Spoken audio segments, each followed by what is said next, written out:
I watched every single Chet Holmgren block from this season. As of January 19th, 2024, Chet has 103 blocks in 41 games, breaking Serge Ibaka's OKC rookie season block record of 97. Chet did it in 39 games compared to Serge's 73.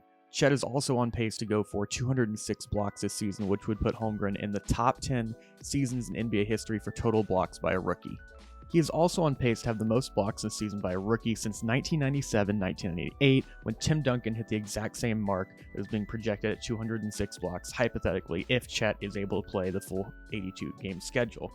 Needless to say, given these stats, Chet Holmgren already is an elite rim protector even as a rookie. That's impressive. But what makes Holmgren in particular so special as a shot blocker? This is what led me to watching every single Chet Holmgren block this season. Here's what I learned and what I feel makes Chet so special as a shot blocker. Chet may be only 41 games into his career, but he's already showing flashes of rare all-around shot blocking abilities. Although they all get listed the same as a block in the box score, not all blocks are the same. Some shot blockers were able to master one type or one aspect of shot blocking. However, Holmgren early is showing a wide arsenal to choose from. Let's start it out with chase down blocks. He isn't quite LeBron James or among the all-time greats when it comes to the art of the chase down block, but Chet does a really nice job on these stuffs, pacing his steps and sort of baiting offensive players into thinking they have enough space and room to get a clean look at the rim, only for Chet to fly in and then erase any chance of a potential basket. Next up, we have off the glass. Something I learned early on when I was watching tape for this project was that Chet loves to use the glass in his blocks. He uses the backboard sort of to direct and corral shots he's denying into a range where he can grab and go or keep the ball in bounds for his teammates to swarm to and grab. More on this later. Chet uses the glass defensively, sort of as a sixth defender above the rim that he funnels drivers towards to give an even smaller window potentially for them to finish through.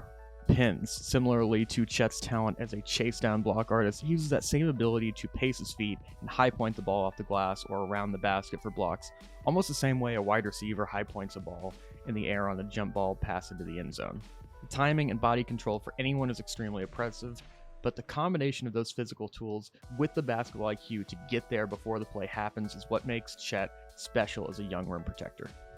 Now on to blocks as a primary defender. As a primary defender against a lot of NBA powerhouses, there were major concerns about Chet getting buried under the basket by bigger and stronger players such as Joel Embiid, Nikola Jokic, and others.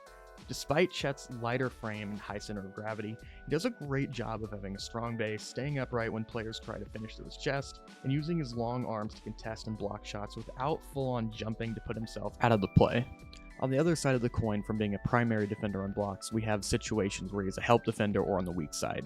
In those situations where Chet has to rotate, he might shine the brightest as a rim protector. The Thunder perimeter defenders do a great job of limiting drives, but at the NBA level, penetration and beating the initial defender is somewhat inevitable. OKC, when they do give up drives, more times than not, it's just to funnel those drivers into Chet Holmgren.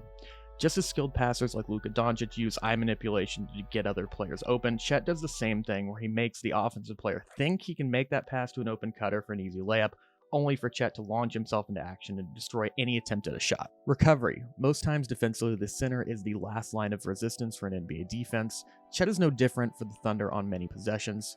It would be very easy to get overwhelmed, panic, and jump the gun, but he does a great job in recovery getting back to his initial man and guarding two guys at once in spaces on the floor, and not only contesting shots, but often blocking them too. Last but not least, we have swats. It isn't super often that you will see Chet just swatting, spiking, or tossing shots into the crowd on his blocks, but he can still do it if he needs to. When Chet does opt to swat a shot, often it leads to a fast break.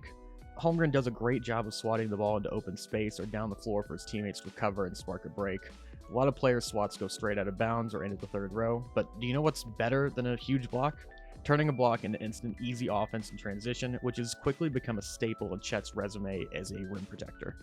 While Chet loves to change up how he protects the paint and blocks shots, one consistent that I quickly learned was Chet loves to keep the ball in bounds and around the paint on his blocks. Over half of his 103 blocks this season have landed in the restricted area. I mentioned earlier the category of swats, and that is something that is more on the uncommon side for Chet to go for. Guys like Dwight Howard, JaVale McGee, Hassan Whiteside, and more all famously love to just spike the ball out of bounds into the third row to send a message. Chet, on the other hand, may have been inspired or just coincidentally falls into a similar category of paint defender more similarly to Bill Russell. You notice how nice and soft he blocks the shot? I want to do this again. Go ahead, do it fast, Tiny. Do it fast. Now, hold it. Did you see that? Did you see Russell block that shot and come down with it? Remember, the secret of blocking a shot is to get possession of the ball. Bill Russell always realized when he was blocking shots that the defense relative to his man came first. The blocked shot was second. I could never nail down that Chet has this same exact strategy or something similar in terms of how he looks at shot blocking, but he did tell me something super interesting about his approach. Some of them, a lot of times it just comes down to the play and how I'm positioned versus the shooter. Usually if I'm coming down towards the basket and they're driving from the wing or whatever, it's easier to keep it in bounds because you have the backboard there. And coming up on somebody driving straight down is easier because you have the whole court. You can't really throw it out of bounds towards your own basket. So the tough ones are like the kind of mid-range area along the wing where you're kind of facing the sideline. Those are the tough ones, but usually just kind of happen naturally. In my time playing, being around the sport, and covering basketball, I had never really heard anyone really break down the nuance and detail that goes into shot blocking the way that Chet did. It was really cool to pick his brain on how he protects the rim and all that goes into it in his process.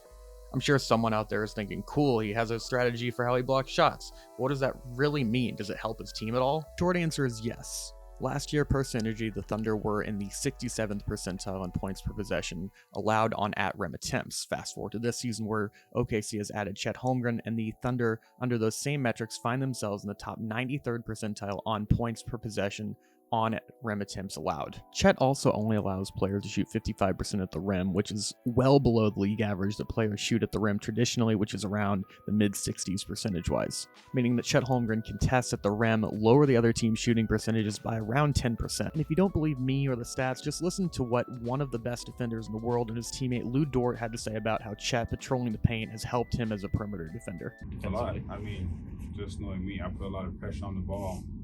And, it happens to get beat. So whenever I get beat, I know Chet is down there, having our back. So, it's huge. It's huge, just now the chemistry that we have and knowing that, it happens, I can get beat and then Chet's going to be down there. So it's huge.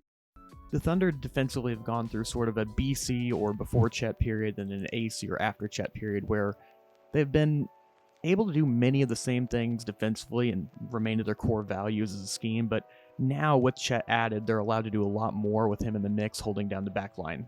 Last season especially, it was way more, I guess I would say, rim deterrence than rim protection, led by players like Kenrich Williams, Isaiah Joe, and mainly Jalen Williams or J-Will, clogging up the lane and drawing charges. But now there's just a whole new level to the Thunder defensively where there is real rim protection, where there is a reason where guys drive, and it's not just to avoid a foul or a charge, but there's a real fear factor of your shot getting swatted and that leading to instant offense going the other way. Or you can just really boil it down to the way that Trey Mann put it on TikTok.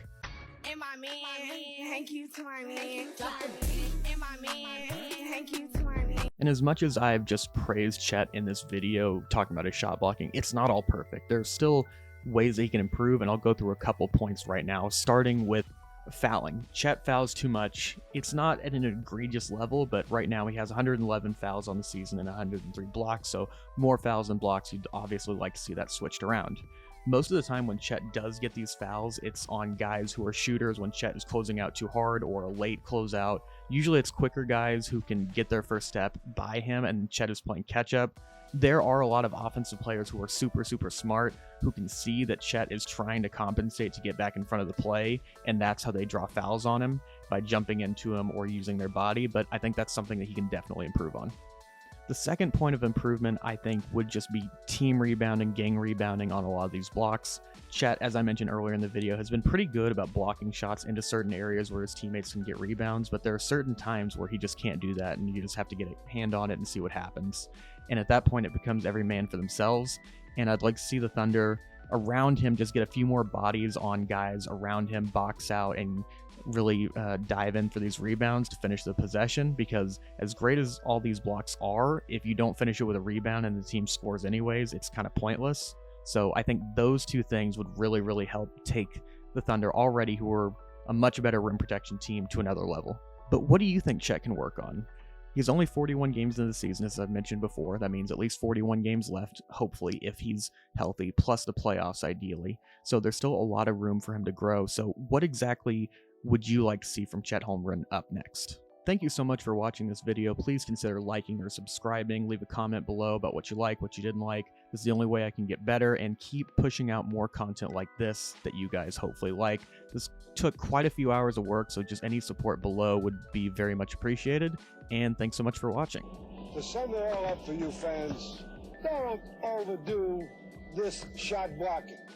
Don't be a slammer, a slasher, and sacrifice all the other aspects of the defense just to block a shot. So remember, every time you do block a shot, please try to get the ball